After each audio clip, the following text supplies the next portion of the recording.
നമ്മൾ ഇന്ന് റിവ്യൂ ചെയ്യുന്നത് വളരെ സ്പെഷ്യലായിട്ടുള്ളൊരു പെർഫ്യൂമാണ്. നമ്മൾ ഈ ഒരു പെർഫ്യൂം, ഈ ഒരു ബ്രാൻഡ് ഇതുവരെ നമ്മൾ റിവ്യൂ ചെയ്തിട്ടില്ല, നമ്മുടെ ചാനലിൽ കൊണ്ടുവന്നിട്ടുമില്ല. അത്തരത്തിൽ വളരെ സ്പെഷ്യലായിട്ടുള്ളൊരു പെർഫ്യൂമാണ് ഈ ഒരു പെർഫ്യൂം. ഇതിന് പെർഫ്യൂം എന്ന് വിളിക്കാനാവില്ല, ഒരു വശീകരണ യന്ത്രം എന്ന് വേണമെങ്കിൽ വിളിക്കാം. അതുപോലെ വളരെ ബ്യൂട്ടിഫുൾ ആയിട്ടുള്ളൊരു പെർഫ്യൂമാണ്. ജീവിതത്തിൽ ഒരിക്കലെങ്കിലും പ്രണയിച്ചിട്ടുള്ളവർക്ക് അവർക്ക് വേണ്ടിയിട്ടുള്ളതാണ് ഈ ഒരു പെർഫ്യൂം. നിങ്ങളുടെ കളക്ഷനിൽ ഈ വീഡിയോ പൂർത്തിയാകുന്നതിന് മുമ്പേ തന്നെ വാങ്ങി വെക്കേണ്ട ഒരു പെർഫ്യൂമാണ് ഈ ഒരു പെർഫ്യൂം മറ്റിയെ പ്രീമിയർ റാഡിക്കൽ റോസ്. ഇതൊരു നീഷ് ഹൗസാണ്. ഇവരുടെ ഏറ്റവും ഫ്ലാഗ്ഷിപ്പായിട്ടുള്ള ഒരു പെർഫ്യൂമാണ് റാഡിക്കൽ റോസ്. നമ്മുടെ ചാനലിൽ ഒരുപാട് പെർഫ്യൂംസ്, റോസിൻ്റെ മണം വരുന്ന അനേകം പെർഫ്യൂംസ് നമ്മൾ റിവ്യൂ ചെയ്തിട്ടുണ്ട്. അപ്പോഴൊക്കെ ഞാൻ പറഞ്ഞിട്ടുണ്ട് ഏറ്റവും ബെസ്റ്റ് ഇതാണ്. പക്ഷേ ഇത് ട്രൈ ചെയ്യുന്നത് വരെ മാത്രമായിരുന്നു ആ ഒരു തോന്നൽ. ഇത് ട്രൈ ചെയ്തതോടുകൂടി റോസ് എന്ന് പറഞ്ഞാൽ ഇപ്പോൾ ഈ ഒരു പെർഫ്യൂമാണ് മനസ്സിൽ വരുന്നത്. ഇതിന് താഴെയാണ് ഞാൻ ഇതുവരെ ചെയ്ത എല്ലാ റോസിൻ്റെയും മണം. അല്ലെങ്കിൽ നിങ്ങൾക്ക് ജീവിതത്തിൽ ഒരു പെർഫ്യൂം, റോസിൻ്റെ മണമുള്ള ഒരു പെർഫ്യൂം വാങ്ങണമെങ്കിൽ അത് ഈ ഒരൊറ്റ പെർഫ്യൂം വാങ്ങിയാൽ മതി. വേറെ ഒരു പെർഫ്യൂം നിങ്ങൾ റോസ് എന്ന മണത്തിന് വേണ്ടിയിട്ട് നിങ്ങൾ പൈസ മുടക്കേണ്ടതില്ല. ഈ ഒരൊറ്റ പെർഫ്യൂം മതി. അതാണ് ഈ ഒരു പെർഫ്യൂം. നമ്മുടെ കയ്യിരിക്കുന്നത് ടെസ്റ്റർ ബാച്ചാണ്. വളരെ സിമ്പിളായിട്ടുള്ള ബോക്സാണ് കൊടുത്തിരിക്കുന്നത്.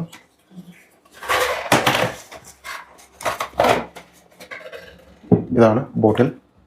ഇങ്ങനെയാണ് ബോട്ടിൽ വരുന്നത്. കട്ടി കൂടിയ ഗ്ലാസ്. ഇവിടെ റാഡിക്കൽ റോസ് EDP ആണ് കോൺസെൻട്രേഷൻ വരുന്നത്. താഴെ ബാച്ച് കോഡും കാര്യങ്ങളും കൊടുത്തിട്ടുണ്ട്. കട്ടുകൂടിയ പ്ലാസ്റ്റിക് ക്യാപ്പ്.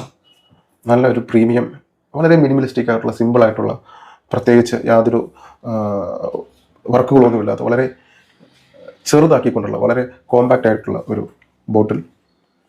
ഇതാണ് ബോട്ടിൽ ഡിസൈനെ കുറിച്ച് പറയാനുള്ളത്.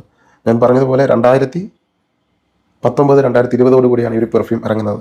ഇനി ഈ ഒരു പെർഫ്യൂമിനെ കുറിച്ച് പറഞ്ഞാൽ, മറ്റിയെ പ്രീമിയർ, ഈ പെർഫ്യൂമിൻ്റെ ആത്മാവ് കിടക്കുന്നത് ഫ്രാൻസിലെ സുഗന്ധങ്ങളുടെ ഈറ്റിലമായ ഗ്രാസ് എന്ന മനോഹരമായ ഗ്രാമത്തിലാണ്. നമ്മൾ സഞ്ചാരത്തിലൊക്കെ കണ്ടിട്ടുണ്ടാവും ഗ്രാസ് എന്ന നഗരത്തെക്കുറിച്ച് സന്തോഷ് ജോർജ് കുളങ്ങര പറയുന്നത്. അപ്പോൾ പരമ്പരാഗതമായി 7 തലമുറകളായി പെർഫ്യൂം നിർമ്മിക്കുന്ന കുടുംബത്തിൽ ജനിച്ച ഒറേലിയൻ ഗീഷാർട്ട് എന്ന മാസ്റ്റർ പെർഫ്യൂമറാണ് ഇതിൻ്റെ പിന്നിൽ. അപ്പോൾ ആളത്ര ചില്ലറക്കാരനല്ല. 7 തലമുറകളുടെ പാരമ്പര്യമുണ്ട് ഇദ്ദേഹത്തിന്. 2016 നമ്മുടെ പെർഫ്യൂമർ ജന്മനാട്ടിലേക്ക് മടങ്ങിയെത്തി. അവിടെ ഇദ്ദേഹം ചെയ്ത പരിപാടി നിങ്ങൾ കേൾക്കണം. ഒരു ഫാം തുടങ്ങുകയാണ്. 6 ഹെക്ടറിലധികം വരുന്ന ഒരു ജൈവ കൃഷിത്തോട്ടം അദ്ദേഹം ആരംഭിച്ചു ആ ഒരു ഫാമിൽ. അവിടെ പുള്ളി ചെയ്ത പരിപാടി കേൾക്കണോ?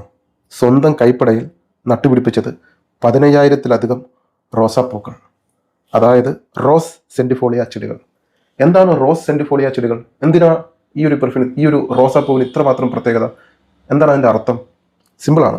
ലളിതമായി പറഞ്ഞാൽ, അല്ലെങ്കിൽ ഈ റോസ് സെൻറ്റിഫോളിയയെ കുറിച്ച് ഞാൻ പറഞ്ഞില്ലെങ്കിൽ ഇത് പൂർണ്ണമാവില്ല. നിങ്ങൾക്ക് ഒരെത്തും പിടിയും കിട്ടില്ല. എന്താണ് റോസ് സെൻറ്റിഫോളിയ, ഇതിൻ്റെ പിന്നിലുള്ള വർക്ക്, കഷ്ടപ്പാട് എന്താണെന്ന് പറഞ്ഞ് മനസ്സിലാക്കിയില്ലെങ്കിൽ നിങ്ങൾക്ക് ഈ പെർഫ്യൂമിനെ കുറിച്ച് യാതൊരു ഐഡിയയും കിട്ടില്ല. ലളിതമായി പറഞ്ഞാൽ 100 ഇതൾ റോസ് എന്നാണ് അർത്ഥം. ഇതിനെ ക്യാബേജ് റോസ് എന്നും മെയ് മാസത്തിൽ മാത്രം പൂക്കുന്നത് കൊണ്ട് റോസ് ഡി മെയ് എന്നും ഇതിന് പേരുണ്ട്. ഈ റോസാപ്പൂവിൻ്റെ ഇതളുകൾ ഒന്നിനു മീതെ ഒന്നായി അടുക്കി വെച്ചിരിക്കുന്ന രീതിയിലാണ് ഇത് കാണപ്പെടുന്നത്. വിരിയുന്ന സമയത്ത് ചെറിയ പന്ത് പോലെയോ അല്ലെങ്കിൽ ക്യാബേജ് പോലെയോ ഉരുണ്ടിരിക്കും. പിങ്ക് നിറത്തിലാണ് ഇതിൻ്റെ പൂക്കൾ. ഈ പിങ്ക് നിറത്തിലുള്ള ഇതിൻ്റെ പൂക്കൾ കാണാൻ വളരെ മനോഹരമാണ്. ഈ ചെടി വർഷത്തിൽ ഒരേ ഒരു തവണ മാത്രമേ അത് പൂക്കുകയുള്ളൂ. അത് മെയ് മാസത്തിലാണ്. ഫ്രാൻസിലെ ഗ്രാസിൽ മെയ് മാസം വരുമ്പോൾ ഈ റോസാപ്പൂക്കൾ കൂട്ടത്തോടെ വിരിഞ്ഞു നിൽക്കുന്നതായി കാണാം. വളരെ മനോഹരമായിരിക്കും. നമുക്കൊക്കെ അതൊന്ന് കാണാൻ പറ്റിയിരുന്നെങ്കിൽ. മെയ് മാസത്തിലെ പുലർച്ചെ മഞ്ഞുതുള്ളികൾ പൂക്കളിൽ വീണ് കിടക്കുന്ന സമയത്ത് സൂര്യൻ ഉദിച്ചുയർന്ന് ചൂടാകുന്നതിന് മുമ്പ് വേണം ഈ പൂക്കൾ നുള്ളിയെടുക്കാൻ. കാരണം വെയിൽ കടുക്കുമ്പോൾ പൂക്കളിലെ സുഗന്ധത്തിൻ്റെ തൈലത്തിൻ്റെ തീവ്രത കുറഞ്ഞു പോകും. സ്ത്രീകളാണ് സാധാരണയായി അതിരാവിലെ ഈ പൂക്കൾ കൈകൊണ്ട് നുള്ളിയെടുക്കുന്നത്. റോസ് സെൻറ്റിഫോളിയയുടെ ഇതളുകൾ വളരെ കട്ടി കുറഞ്ഞതായതുകൊണ്ട് സാധാരണ റോസാപ്പൂക്കളിൽ നിന്നും എണ്ണ എടുക്കുന്നത് പോലെ ചൂടുവെള്ളത്തിലിട്ട് വേവിച്ച് പുഴുങ്ങി ഇതിൻ്റെ ആ ഒരു സൗരഭം വേർതിരിച്ചെടുക്കാൻ സാധിക്കില്ല. പകരം ഇതിനു വേണ്ടി ഇവർ ചെയ്യുന്നത്, പൂക്കളുടെ സ്വാഭാവികത ഒട്ടും നഷ്ടപ്പെടാത്ത രീതിയിൽ പ്രത്യേക പ്രക്രിയ വഴി ഇതിലെ റോസ് അബ്സല്യൂട്ട് എന്ന ആ ഒരു ഓയിൽ കണ്ടന്റ് വേർതിരിച്ചെടുക്കുന്നു. അതുകൊണ്ട് തന്നെ വളരെ കുറഞ്ഞ അളവിൽ മാത്രമേ ഇതിൻ്റെ ഒരു റോസാപ്പൂക്കളുടെ ഒരു സുഗന്ധം ഉണ്ടല്ലോ, ആ ഒരു തൈലം, ആ തൈലം ലഭിക്കുകയുള്ളൂ. ഈ ഒരൊറ്റ കാരണം കൊണ്ട് ഇതിന് സ്വർണത്തേക്കാൾ വില കൂടുതലുമാണ്. സാധാരണ റോസ് പെർഫ്യൂമുകളിൽ കാണുന്ന ഒരു ആർട്ടിഫിഷ്യൽ മണമല്ല ഈ ഒരു റോസ് സെൻറ്റിഫോളിയയ്ക്ക്, അല്ലെങ്കിൽ ഈ ഒരു പെർഫ്യൂമിന്. നേർത്ത ഒരു തേനിൻ്റെ മണവും ഒപ്പം റോസാപ്പൂവിൻ്റെ തണ്ടും ഇലകളും മുള്ളും എല്ലാം കൂടി ചേരുന്ന വളരെ പ്രകൃതിദത്തമായ ഒരു മണമാണ് ഇതിനുള്ളത്. ചുരുക്കി പറഞ്ഞാൽ കാലങ്ങളായി മനുഷ്യൻ പ്രണയത്തോടെ അല്ലെങ്കിൽ സ്നേഹത്തോടെ പരിചരിച്ചു പോരുന്ന വർഷത്തിലൊരിക്കൽ മാത്രം ഭൂമിക്ക് ലഭിക്കുന്ന ഒരു പ്രകൃതിയുടെ ഒരു സമ്മാനമാണ് ഈ റോസ് സെൻറ്റിഫോളിയ എന്ന് പറഞ്ഞൊരു ചെടി. ഇത്രയും പറഞ്ഞാൽ മാത്രമേ നിങ്ങൾക്ക് എന്താണ് റോസ് സെൻറ്റിഫോളിയ എന്നും അതിന് പിന്നീടുള്ള കഷ്ടപ്പാടും നിങ്ങൾക്ക് മനസ്സിലാവും. ഈ റോസാപ്പൂക്കളാണ് നമ്മുടെ പെർഫ്യൂമർ സ്വന്തം പെർഫ്യൂം നിർമ്മിക്കാൻ വേണ്ടി സ്വന്തമായി പൂക്കൾ കൃഷി ചെയ്യുന്ന ലോകത്തിലെ ഏക മാസ്റ്റർ പെർഫ്യൂമർ. അപ്പോൾ ഇതിൻ്റെ പിന്നിലെ കഷ്ടപ്പാട് കണ്ടോ? ഒരു പെർഫ്യൂം നിർമ്മിക്കാൻ വേണ്ടി അദ്ദേഹം സ്വന്തമായി ഒരു ജൈവ കൃഷി തുടങ്ങുന്നു, ഒരു ഫാം തുടങ്ങുന്നു. 6 ഹെക്ടറിലധികം വരുന്ന ഫാമിൽ സ്വന്തം കൈപ്പടയിൽ ഏറ്റവും ക്വാളിറ്റി കൂടിയ ഈ റോസ് സെൻറ്റിഫോളിയ ചെടികൾ 15,000 ചെടികൾ നട്ടുപിടിപ്പിക്കുന്നു, അതിനെ പരിചരിക്കുന്നു. അത് വളരെ ജൈവദത്തമായിട്ടുള്ള വളങ്ങൾ ചേർക്കുന്നു. അതുകൊണ്ട് തന്നെ ഇതിലെ റോസാപ്പൂക്കളുടെ മണത്തിന് ലോകത്തിൽ ലഭിക്കാവുന്ന ഏറ്റവും മികച്ച റോസാപ്പൂക്കളുടെ മണത്തിന് നൽകാവുന്നതിനേക്കാൾ കൂടിയ ഗാംഭീര്യവും പ്രൗഢിയും തരുന്നൊരു മണമാണ് ഇതിനുള്ളത്. അത്രമാത്രം പെർഫെക്ഷനോട് കൂടിയാണ് ഈ പെർഫ്യൂമർ സ്വന്തം തോട്ടത്തിൽ നിന്ന്, സ്വന്തം ഫാമിൽ നിന്ന് വേർതിരിച്ചെടുക്കുന്നത്. അപ്പോൾ ഒന്ന് സങ്കല്പിച്ച് നോക്കൂ ഇതിലെ റോസാപ്പൂവിൻ്റെ മണം എത്ര തീവ്രമാണെന്ന്. വെറുതെ അല്ല ഞാൻ ഈ പെർഫ്യൂമിനെ തുടക്കത്തിൽ ഏറ്റവും മികച്ച റോസാപ്പൂക്കളുടെ മണമുള്ള പെർഫ്യൂം എന്നും അല്ലെങ്കിൽ വശീകരണ യന്ത്രമെന്നും വെറുതെ അല്ല വിളിച്ചത്. തന്നെയുമല്ല, 2021 ദി ഫ്രാഗ്രൻസ് ഫൗണ്ടേഷൻ UK അവാർഡിൽ ഏറ്റവും മികച്ച പെർഫ്യൂമിനുള്ള പെർഫ്യൂം എക്സ്ട്രാഡിനറി അവാർഡ് ഈ റാഡിക്കൽ റോസ് സ്വന്തമാക്കി. സുഗന്ധദ്രവ്യങ്ങളുടെ ലോകത്ത് ഓസ്കാർ അവാർഡ് എന്നാണ് ഈ ഫ്രാഗ്രൻസ് ഫൗണ്ടേഷൻ അവാർഡ് എന്നറിയപ്പെടുന്നത്. അതൊരു പെർഫ്യൂമിൻ്റെ നിർമ്മാണ രീതി, അതിനുള്ള ചേർത്തിരിക്കുന്ന റോ മെറ്റീരിയൽസ്, അവരെങ്ങനെയാണ് അതിൻ്റെ ഓയിൽ എക്സ്ട്രാക്ട് ചെയ്യുന്നത്, അതിൻ്റെ തനിമ നിലനിർത്തണം, അതിൻ്റെ പരിശുദ്ധി വിട്ടുപോകരുത്, ഇതൊക്കെ വിലയിരുത്തിയിട്ടാണ് ഇവർ അവാർഡ് കൊടുക്കുന്നത്. ആ അവാർഡ് വാങ്ങിയ പെർഫ്യൂമാണ് റാഡിക്കൽ റോസ്. ഇനി ഇതിൻ്റെ നോട്ടും കാര്യങ്ങളും പറയാം. നോട്ട് വരുന്നത് ടോപ്പ് നോട്ടിൽ റോസ്, പച്ചോളി, സാഫ്രോൺ, ലാബ്ഡനം, പെപ്പർ, ഇത്രയുമാണ് നോട്ട്. ഓക്കെ, നമുക്കൊന്ന് ട്രൈ ചെയ്യാം. സ്പ്രേയർ ആണ്. 10ൽ 100 കൊടുക്കാൻ പറ്റിയ ഒരു റോസാപ്പൂവിൻ്റെ മണം. നിങ്ങൾ ഡെഫിനറ്റായിട്ട് ഒന്നും ചിന്തിക്കരുത്, ഡെഫിനറ്റായിട്ട് വാങ്ങേണ്ട ഒരു റോസാപ്പൂവിൻ്റെ മണമുള്ളൊരു പെർഫ്യൂമാണ്. ആദ്യത്തെ സ്പ്രേയിൽ തന്നെ എൻ്റെ വീട്ടിലെ എല്ലാ മുറിയിലും ഈ മണം എത്തിക്കഴിഞ്ഞു. ഫ്രാൻസിലെ മനോഹരമായ ഗ്രാസ് എന്ന ആ ഒരു കുഞ്ഞു ഗ്രാമത്തിൽ വിരിയുന്ന റോസാപ്പൂക്കൾ ഇന്ന് എൻ്റെ മുറിയിൽ എല്ലായിടത്തും വിരിഞ്ഞു എന്ന് പറയാം. സെൻറ്റിഫോളിയ റോസിൻ്റെ ആ 100 ഇതൾ മണം നമുക്ക് ഓരോ തുള്ളിയിലും അറിയാൻ കഴിയും. അത്രമാത്രം ഡീറ്റെയിൽ ആയിട്ടാണ് ഇതിൻ്റെ പെർഫ്യൂമർ ഇതിനെ സൃഷ്ടിച്ചു വച്ചിരിക്കുന്നത്. റോസാപ്പൂ മണത്താൽ റോസ് തന്നെയാണ് കിട്ടേണ്ടത് അല്ലേ? അതിൽ ഊതിൻ്റെ മണമോ അല്ലെങ്കിൽ മറ്റേതെങ്കിലും മണം വന്നാൽ എന്ത് പറ്റും? റോസിൻ്റെ മണം മാറി ഊത് പൊങ്ങി നിൽക്കും. അല്ലെങ്കിൽ മസ്ക് ചേർത്താൽ എന്ത് പറ്റും? റോസിൻ്റെ മണം മാറി മസ്ക് പൊങ്ങി നിൽക്കും. അപ്പോൾ റോസാപ്പൂവിൻ്റെ മണമുള്ള ഒരു പെർഫ്യൂമിന് റോസാപ്പൂ തന്നെയാണ് കിട്ടേണ്ടത്. അതിന് ബദലായി മറ്റു മണം കൂടിച്ചേരുമ്പോൾ റോസിൻ്റെ മണം മങ്ങിപ്പോവുകയും ബാക്കിയുള്ള മണം പൊങ്ങി നിൽക്കുകയും ചെയ്യും. പക്ഷേ ഇവിടെ അങ്ങനെയല്ല. ഒരുപക്ഷെ ഇതേ നിർബന്ധം ഇതിൻ്റെ സൃഷ്ടാവിനും തോന്നിയിട്ടുണ്ടായിരിക്കണം. റോസ് അല്ലാതെ മറ്റൊരു നോട്ടും ഡോമിനേറ്റ് ചെയ്യാൻ അനുവദിക്കുന്നില്ല. അത് തന്നെയാണ് ഈ ഒരു പെർഫ്യൂമിൻ്റെ ഏറ്റവും വലിയ പ്രത്യേകത. നിങ്ങൾ റോസിന് വേണ്ടി പൈസ ഇൻവെസ്റ്റ് ചെയ്യുമ്പോൾ റോസിൻ്റെ മണം തന്നെ വേണം കിട്ടാൻ, അല്ലാതെ അതിൽ വേറെ മറ്റു നോട്ടുകളൊന്നും കയറി വരാൻ പാടില്ല. എത്ര പ്രണയതുരമായിട്ടുള്ളൊരു മണം. റോസ് എന്നാൽ പ്രണയമല്ലേ? പ്രണയത്തിൻ്റെ മണം ഏതാണെന്ന് ചോദിച്ചാൽ റോസ് എന്ന് തന്നെയല്ലേ ഉത്തരം. പ്രണയം തുടങ്ങുന്നതും ഒടുക്കം അത് കല്ലറയിലാണെങ്കിലും അവിടെ നമ്മൾ റോസ് തന്നെയല്ലേ ഉണ്ടാവുക, പൂക്കളെന്ന് പറയുമ്പോൾ അല്ലേ? അങ്ങനെയെങ്കിൽ പ്രണയത്തിൻ്റെയും സ്നേഹത്തിൻ്റെയും മണം റോസ് അല്ലാതെ വേറെ എന്താണാവുക? ശരിയല്ലേ? ഇതിൽ ചെറുതായിട്ട് സാഫ്രോണിൻ്റെ നോട്ട് കൊടുത്തിട്ടുണ്ട്. അതുപോലെ തന്നെ കൂടെ ഒന്ന് നിലനിൽക്കാൻ വേണ്ടി മാത്രം റോസിൻ്റെ മണത്തെ ഇങ്ങനെ താങ്ങിപ്പിടിച്ച് ചേർത്ത് പിടിക്കാൻ മാത്രം പച്ചോളിയും ലാബ്ഡനവും പെപ്പറും ചേർത്തിട്ടുണ്ട്. പക്ഷെ ഇതൊന്നും നിങ്ങൾക്ക് പ്രഥമ ദൃഷ്ടിയിൽ കിട്ടില്ല. നിങ്ങൾ അനുഭവിക്കുന്നതും തുടക്കം മുതൽ ഒടുക്കം വരെയും നിങ്ങളുടെ കൂടെ ഉണ്ടാകുന്നത് ഞാൻ ഈ പറഞ്ഞ 100 ഇതൾ റോസിൻ്റെ മണമായിരിക്കും. ഈ റോസ് നിങ്ങൾ ഈ പെർഫ്യൂം ധരിക്കുമ്പോൾ, ഈ പെർഫ്യൂം ഉപയോഗിക്കുമ്പോൾ നിങ്ങളല്ല ഈ പെർഫ്യൂം ഉപയോഗിക്കുന്നത്, ഈ പെർഫ്യൂം നിങ്ങൾ ഉപയോഗിക്കുകയാണ് എന്ന് വേണമെങ്കിൽ പറയാം. അതാണ് ഈ ഒരു പെർഫ്യൂമിൻ്റെ പ്രത്യേകത. പെർഫ്യൂം നിങ്ങളെ വിഴുങ്ങും, നിങ്ങളെ ഗ്രസിച്ചു എന്ന് വേണമെങ്കിൽ പറയാം. അതായത് വെറും 30 ml, അതായത് 28 ഗ്രാം, നമ്മുടെ 30 ml ബോട്ടിൽ, അതായത് ഈ ഒരു 10 ml ബോട്ടിലില്ലേ, ഇതിൻ്റെ 3 എണ്ണം റോസ് അബ്സല്യൂട്ട് ഓയിൽ വേർതിരിച്ചെടുക്കാൻ ഏകദേശം 60,000 റോസാപ്പൂക്കൾ ആവശ്യമാണ്. 60,000 റോസാപ്പൂക്കൾ. ഇതുപോലെ 3 ബോട്ടിൽ എടുക്കണമെങ്കിൽ 60,000 റോസാപ്പൂക്കൾ ഇട്ട് വാറ്റിയിട്ട് വേണം ഈ റോസ് അബ്സല്യൂട്ട് സെൻറ്റിഫോളിയയിൽ നിന്ന് കിട്ടുന്ന ആ ഒരു ഓയിൽ എടുക്കാൻ. അത്രമാത്രം റോസാപ്പൂക്കൾ ഇതിനു വേണ്ടി ആവശ്യം വരും. ഒന്നുകൂടി ചുരുക്കി പറഞ്ഞാൽ ഈ ഒരു പെർഫ്യൂമിൻ്റെ ഓരോ തുള്ളി സ്പ്രേക്ക് 60 റോസാപ്പൂക്കൾ വേണ്ടി വരും.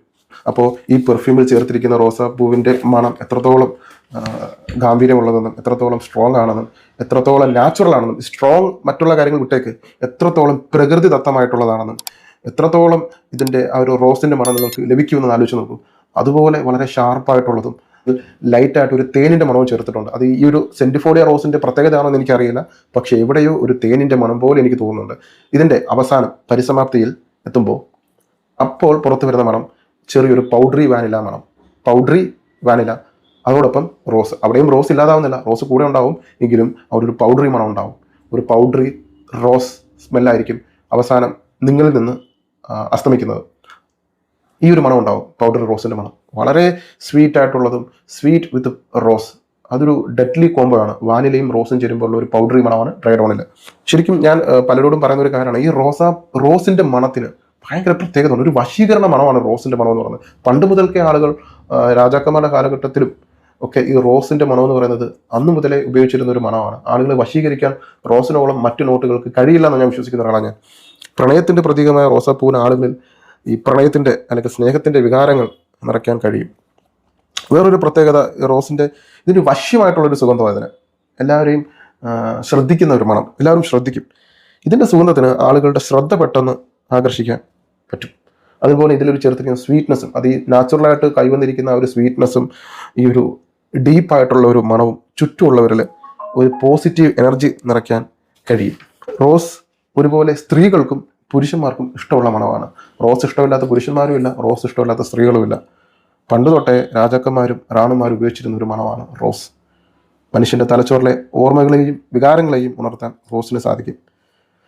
ഇതിനേറെ നമ്മുടെ പ്രിയപ്പെട്ട വ്യക്തികളെയും അവർ നമുക്ക് നൽകിയ ആ പ്രിയപ്പെട്ട നിമിഷങ്ങളെയും എപ്പോഴും ഓർത്തു വയ്ക്കാൻ റോസ് മണങ്ങൾക്ക് സാധിക്കും. ഒന്ന് ആലോചിച്ച് നോക്കൂ, നിങ്ങൾ സ്നേഹിക്കുന്ന വ്യക്തി, അതൊരു പ്രണയിക്കുന്ന ഒരു പെൺകുട്ടി ആയിക്കോട്ടെ, അത് ഭാര്യ ആയിക്കോട്ടെ, അവൾ ഉപയോഗിക്കുന്ന പെർഫ്യൂം റോസ് ആണെങ്കിൽ, അല്ലെങ്കിൽ നിങ്ങളുടെ കാമുകനായിക്കോട്ടെ, ഭർത്താവായിക്കോട്ടെ, അവരുപയോഗിക്കുന്ന ഒരു പെർഫ്യൂം റോസ് ആണെങ്കിൽ, നിങ്ങൾ റോസിൻ്റെ മണം സ്മെല്ല് ചെയ്യുമ്പോഴൊക്കെയും ആ നിമിഷങ്ങളും നിങ്ങൾ ഒന്നിച്ചിരുന്ന സമയത്ത് സംസാരിച്ച കാര്യങ്ങൾ, പറഞ്ഞ വാക്കുകൾ, സഞ്ചരിച്ച യാത്രകൾ, ധരിച്ച വസ്ത്രങ്ങൾ, പോയ നിമിഷങ്ങൾ, നല്ല കാലത്തെ ഓർമ്മ, ഇതെല്ലാം ആയിരിക്കില്ല മനസ്സിൽ വരിക.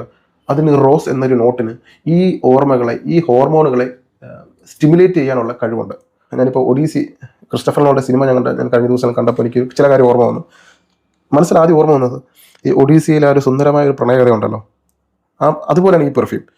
ട്രോയ് യുദ്ധത്തിന് ശേഷം നീണ്ട 20 വർഷക്കാലം തൻ്റെ പ്രിയതമനായ ഒഡീസിയസിനെ മടങ്ങി വരുവാനായി പ്രണയത്തോടെയും വിശ്വാസത്തോടെയും ആകാംക്ഷയോടെയും കാത്തിരിക്കുന്ന പെനിലോപ്പിയില്ലേ, ആ ഒരു പുള്ളിക്കാരിയാണ് എനിക്ക് ഈ ഒരു പെർഫ്യൂം ട്രൈ ചെയ്തപ്പോൾ എനിക്ക് ഓർമ്മ. അല്ലെങ്കിൽ നമുക്ക് ടൈറ്റാനിക്കിലെ ജാക്കിനെയോ റോസിനെയോ ഒക്കെ നമുക്ക് പ്രതിനിധീകരിക്കാൻ പറ്റും. പ്രണയത്തിൻ്റെ ആയിട്ടുള്ള മനസ്സിൽ പ്രണയം കാത്തു സൂക്ഷിക്കുന്ന എല്ലാവരും ഈ പെർഫ്യൂം ട്രൈ ചെയ്യണം. പരസ്പരം ഒന്നും മിണ്ടാതെ ബസ് സ്റ്റോപ്പിൽ നിൽക്കുക, ബസ്സിൽ കയറിയതിന് ശേഷം ഇടക്കണ്ണിട്ടൊരു ചെറിയൊരു നോട്ടം, ഒരു ചെറു പുഞ്ചിരി, ഇടയ്ക്ക് കണ്ണുകൾ തമ്മിൽ കൂട്ടുമുട്ടിയാൽ പെട്ടെന്ന് അറിയാത്തതുപോലെ ഇരിക്കുക, ബസ്സിൽ നിന്ന് ഇറങ്ങാൻ നേരം ഒന്നുകൂടി തിരിഞ്ഞു നോക്കുക. അങ്ങനെ സ്നേഹം തോന്നിയിട്ടും പ്രണയം തോന്നിയിട്ടും പറയാൻ കഴിയാതെ മനസ്സിൽ ഇപ്പോഴും പ്രണയം, ആ നല്ല ഓർമ്മകൾ ഇപ്പോഴും കൊണ്ടു നടക്കുന്നവർക്ക് വേണ്ടിയിട്ടാണ് ഞാൻ ഈ ഒരു പെർഫ്യൂം സമർപ്പിക്കുന്നത്. ഫെബ്രുവരി 14 വീണ്ടും വരുവാണെന്നുണ്ടെങ്കിൽ ഈ ഒരു പെർഫ്യൂം ആയിരിക്കും ഞാൻ ഡെഡിക്കേറ്റ് ചെയ്യുക. ഡെഫിനറ്റായിട്ട് ട്രൈ ചെയ്യണം. ഒരു രക്ഷയില്ലാത്ത പെർഫ്യൂം. അതായത് റോസ് നിങ്ങൾക്ക് ഇഷ്ടമാണെങ്കിൽ ഈ ഒരു പെർഫ്യൂം വേണം നിങ്ങൾ ആദ്യം വാങ്ങാൻ. ഇതിന് ശേഷം മതി ബാക്കിയുള്ള റോസ് പെർഫ്യൂം. റാഡിക്കൽ റോസ് തന്നെയാണ് ഏറ്റവും മികച്ച, ഞാൻ ഇതുവരെ ട്രൈ ചെയ്തതിൽ ഏറ്റവും മികച്ച റോസ് മണമുള്ളൊരു പെർഫ്യൂം. ഇനി ഇതിൻ്റെ പെർഫോമൻസിലേക്ക് വന്നു കഴിഞ്ഞാൽ എടുത്തു പറയേണ്ടത്, വളരെ നാച്ചുറൽ ആയതുകൊണ്ട് തന്നെ ഇത് ഏകദേശം ബോഡിയിൽ തന്നെ, എൻ്റെ ബോഡിയിൽ തന്നെ ഏകദേശം 8-9 മണിക്കൂർ നേരം ലാസ്റ്റ് ചെയ്യുന്നുണ്ട്. പ്രൊജക്ഷൻ ഞാൻ പറയും, ഇത് റൂം ഫില്ല് ചെയ്യുന്ന പെർഫ്യൂമാണ്. നിങ്ങൾ എവിടെയൊക്കെ പോകുന്ന അവിടെയൊക്കെ ഈ ഒരു റോസാപ്പൂക്കൾ കൊണ്ടുള്ള ഒരു വഴിത്താര ഉണ്ടാവും. പനിനീർ പൂക്കൾ കൊണ്ട് നിറഞ്ഞ ഒരു വീതി നിങ്ങൾക്ക് ചുറ്റും രൂപപ്പെടുന്ന കാണാൻ പറ്റും. ഒരു സെൻട്രയിൽ, ബ്യൂട്ടിഫുൾ സെൻട്രയിൽ ഇത് സൃഷ്ടിക്കുന്നുണ്ട്. പ്രൊജക്ഷൻ സ്ട്രോങ് ആണ്, ലോങ്ജിവിറ്റി സ്ട്രോങ് ആണ്. 12 മണിക്കൂറിലപ്പുറം വസ്ത്രത്തിൽ, ഷർട്ടിൽ മണം നിൽക്കും. ഓക്കെ, ഇപ്പോൾ ലോങ്ജിവിറ്റിയും പ്രൊജക്ഷനും വളരെ സ്ട്രോങ് ആണ്. ഇനി ഞാൻ പറയുന്ന ഒരു കാര്യം വളരെ ശ്രദ്ധയോടെ കേൾക്കുന്ന ഒരു കാര്യമാണ്. ഇപ്പോൾ ഞാൻ നിങ്ങൾക്കൊരു എന്താ പറയുക, ഒരു അവതാർ സിനിമ 256 GB ഫയൽ സൈസുള്ള അവതാർ സിനിമ തന്നിട്ട് ഞാൻ പറയുകയാണ്, നിങ്ങളിത് ഒരു OLED സ്ക്രീനിൽ, ഒരു 50 ഇഞ്ച് ടി വിയിൽ, നിങ്ങൾ 4K ടി വിയിൽ ഡോൾബി അറ്റ്മോസ് സൗണ്ട് സിസ്റ്റം ഉള്ള ഒരു സ്പീക്കർ സിസ്റ്റം വെച്ചിട്ട് വേണം ഈ 256 GB ഈ ഫയൽ വരുന്ന ഈ അവതാർ സിനിമ നിങ്ങൾ കാണാൻ. നിങ്ങൾ ഓക്കെ ചേട്ടാ കൊള്ളാം, ശരി, താങ്ക് യു എന്ന് പറഞ്ഞ് നിങ്ങൾ ഈ പെൻഡ്രൈവ് കൊണ്ടുപോയിട്ട് നിങ്ങളുടെ ടി വിയിലെ സാധാരണ ഒരു ഫുൾ HD ടി വിയിൽ കൊണ്ടുപോയി എല്ലാവരും ഒപ്പം ഇരുന്ന് കണ്ടു കഴിഞ്ഞാൽ ഒരു ഡയറക്ടർ എപ്രകാരമാണോ ആ ഒരു സിനിമ നിർമ്മിച്ചത് അതേ രീതി നിങ്ങൾക്ക് കാണാൻ പറ്റുമോ? അതിന്റെ ക്വാളിറ്റി നഷ്ടപ്പെട്ടില്ലേ എന്ന് പറഞ്ഞ പോലെ തന്നെയാണ് പെർഫ്യൂം. ഈ പെർഫ്യൂം ഉപയോഗിക്കേണ്ടത് അതിന് പറ്റിയ സാഹചര്യമുണ്ട്, അല്ലെങ്കിൽ ഞാൻ പറയുന്നത് അതിന് അതിൻ്റെതായിട്ടുള്ള കാലാവസ്ഥയുണ്ട്. റോസിന്റെ മണം എടുത്ത് നിങ്ങൾ നട്ടുച്ചയ്ക്ക് അടിക്കരുത്, വാടിപ്പോവും. എന്താ റോസാപ്പൂക്കളുടെ പ്രത്യേകത? വെയിൽ തട്ടി വാടിപ്പോവും എന്ന് പറഞ്ഞ പോലെ ഈ പെർഫ്യൂം ഉപയോഗിക്കേണ്ടത് വൈകുന്നേരം ആയിരിക്കണം. പെർഫ്യൂം വാങ്ങിയിട്ട് ചിലരും ചെയ്യുന്ന മണ്ടത്തരം, അവരൊരിക്കലും പെർഫ്യൂം ലവേഴ്സേ അല്ല. അവർ എനിക്ക് വെറുപ്പാണ് അങ്ങനെയുള്ളവരോട്. കാരണം അവർ ദ്രോഹമാണ് ചെയ്യുന്നത്. പെർഫ്യൂം ഉപയോഗിക്കുന്നതിന് അതിനൊരു കാലാവസ്ഥയുണ്ട്, ഒരു സമയമുണ്ട്. ആ സിറ്റുവേഷനിലും ആ കാലാവസ്ഥയിലല്ല നിങ്ങൾ തൊട്ടുപോരുത് ആ സാധനത്തെ. കാര്യം വലിയൊരു ആർട്ട് വർക്കാണ് അത് ചെയ്തു വെച്ചിരിക്കുന്നത്. അപ്പൊ നിങ്ങൾ ഈ പെർഫ്യൂം എപ്പോഴും ഉപയോഗിക്കേണ്ടത് വൈകുന്നേരവും രാത്രിയും, അതായത് വെയിൽ ആറിയതിനു ശേഷം. ഇനി രാവിലെ നിങ്ങൾക്ക് ഉപയോഗിക്കാം, 11 മണി കഴിഞ്ഞിട്ട് ഉപയോഗിക്കാനേ പാടില്ല. ഇത് നിങ്ങൾ ഫോളോ ചെയ്തേ പറ്റൂ. ഈ പെർഫ്യൂം ആര് വാങ്ങിയാലും എവിടെ നിന്ന് വാങ്ങിയാലും നിങ്ങൾ ഇത് സ്ട്രിക്റ്റ് ആയിട്ട് ഫോളോ ചെയ്യണം. വല്ലപ്പോഴൊക്കെ അതുപോലുള്ള സാഹചര്യം വരുമ്പോൾ ഉപയോഗിക്കുക. ഡെയിലി ഉപയോഗിക്കാനുള്ളതല്ല, വല്ലപ്പോഴൊക്കെ. നിങ്ങൾക്കൊരു 10 ml മതിയാവും. ഓക്കെ, ഇനി ഇതിന്റെ വില ഏകദേശം 17,500 18,000 അടുപ്പിച്ചാണ് ഇതിന്റെ വില വരുന്നത്. ഈ വില ഞാനീ പറഞ്ഞ ഈ ഒരു 60,000 റോസാപ്പൂക്കളും ഇതിന്റെ പിന്നിലെ മനുഷ്യരുടെ കഷ്ടപ്പാടും, അതിരാവിലെ എഴുന്നേറ്റ് നുള്ളിയെടുത്തും അത് പ്രത്യേക രീതിയിൽ കൈകൊണ്ട് ചെയ്ത് പിഴിഞ്ഞ് അങ്ങനെയൊക്കെയാണ് ഇത് ചെയ്തെടുക്കുന്നത്. അപ്പോൾ ഇതെല്ലാം മനസ്സിലാക്കിയിട്ട് വേണം ഇതിന് പൈസ ഇൻവെസ്റ്റ് ചെയ്യാൻ. അതിനുള്ള മൂല്യം ഉണ്ട് താനും. അപ്പൊ എൻ്റെ അഭിപ്രായത്തിൽ വാങ്ങണമെന്ന് ഞാൻ പറയില്ല, അത് നിങ്ങൾക്ക് വിട്ടുവന്നിരിക്കുന്നു. അതിനൊരു ആ ഒരു ചോദ്യത്തിനൂടെ പ്രസക്തിയില്ല.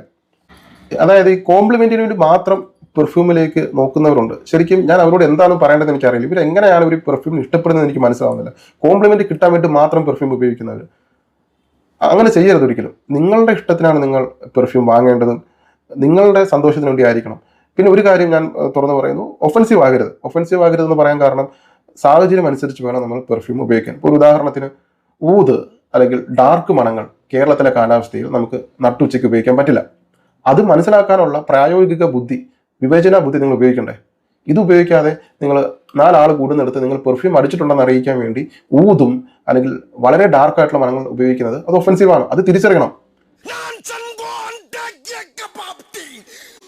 ഇപ്പോൾ 5 ml 2 ml 10 ml ഡീകനോട് ഗ്രൂപ്പിൽ ജോയിൻ ചെയ്യാനുള്ള വാട്സപ്പ് ഗ്രൂപ്പിൻ്റെ ലിങ്കും എൻ്റെ വാട്സപ്പ് നമ്പറും കമൻറ്റിൽ മെൻഷൻ ചെയ്യാം.